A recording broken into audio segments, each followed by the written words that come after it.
centroizquierdas es la ideología de la bondad. Por eso, en base a eso, vou ler este poema. Eu tiña un amigo de dereitas e sigo o tendo. O poema é Reconciliación. Sempre tiveches fachenda de seres home de dereitas, pero hasme confesar, amigo, que sentes vergoña e mágoa de teres o corazón na esquerda. Ou acaso para ti Cambadela non é nade o corazón do home nun mar de sangue vermella? Eu non sei por que tantas veces e con tanta euforia as poutas da forza bruta pousaron en col das gloriosas polas da árbore da nosa historia.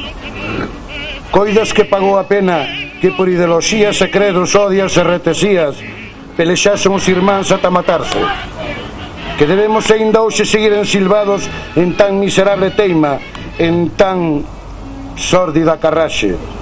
Non ves que montados da cabalo da besta da ditadura, marionetas e bonecos dela nos fixemos, cando non escravos ou vítimas das cobices dunha águia, das camadas dun tirano?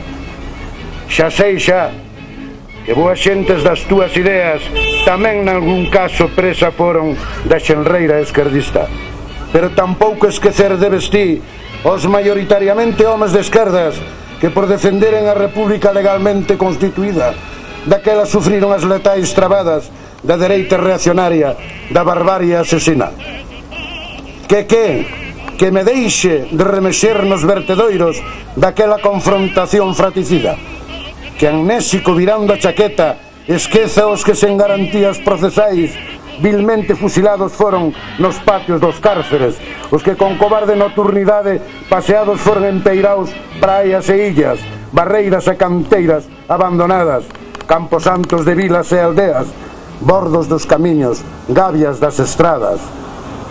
Naquela España, mellor dito, naquelas dúas Españas visceralmente enfrontadas, fosen tirios ou troianos, por mor de cainitas frechas, vermellas fouces, vingativos fusís e pistolas, navallas e dardos, cantos homes de boa fe en vela, sen poder baixar as pálpebras naquelas noites e madrugadas agoirentas, medoñentas, angustiosas, interminables.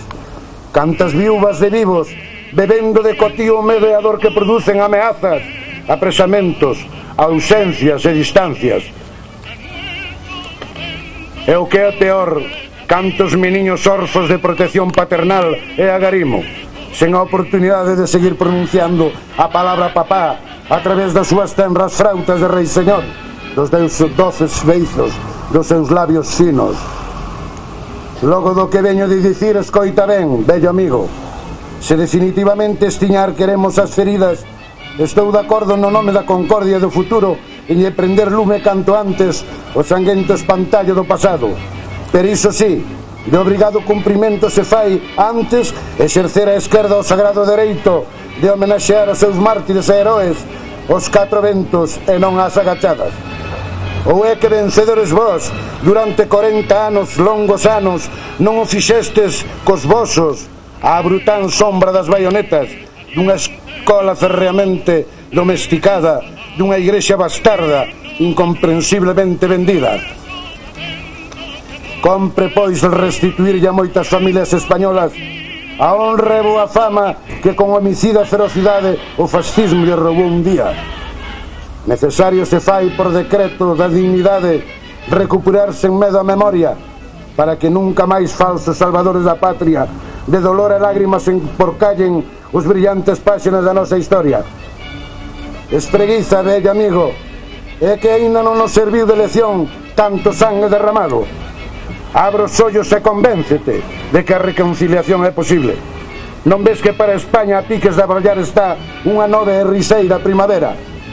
Mira como recobran as flores as súas cores, como escintilan de ledicia as estrelas. Ti ben sabes que nunca vergoña e medo tiven de ser home de esquerdas, que teño unha man dereita que como un irmán che ofrezo, xa estendo, que cordialmente che ofrezo como amigo. Nunca mellor que a min quen deberías de saber ti que non son eu amedado a rancores, e moito menos aínda propenso a rabanchas e desquites. Por iso espero que para acadar a vince definitiva recoñezas a legitimidade que todos temos de recordar e enterrar os nosos mortos a plena luz do día. de homenaxear os que sen fortuna a Ferra Fouce defenderon a democracia e a liberdade en contra da ditadura. En resumo, dos que fieis e coherentes en defensa duns ideais, un tráxico día desgraciadamente morderon a poeira dos camiños nesta España tradicionalmente inzada de caciques e matóns, torquemadas e caudillos. E polo de bandito e unha morea de razóns máis, meu querido e bello amigo, polo que encarecidamente che pido que acetes por humana e xusta a nosa arela, porque tes un corazón de ouro e honesto, porque tes o corazón na esquerda.